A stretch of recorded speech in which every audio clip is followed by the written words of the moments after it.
হাসিনা গেল কই হই হই রই রই হই হই রই রই শেখ হাসিনা গেল কই হাসিনা গেল কই হই হই রই রই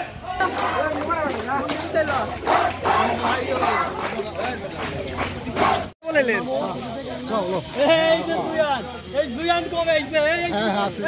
কবে আইছে কথা বলি পরে কথা বসে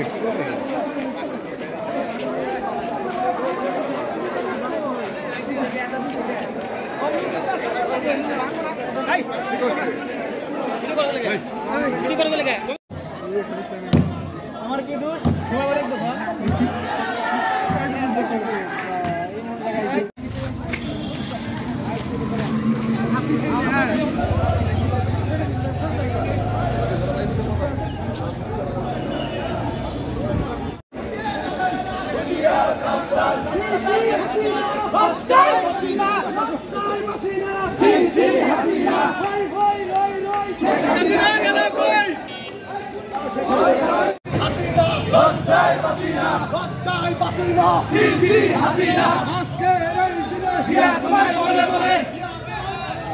আজকের এই দিনে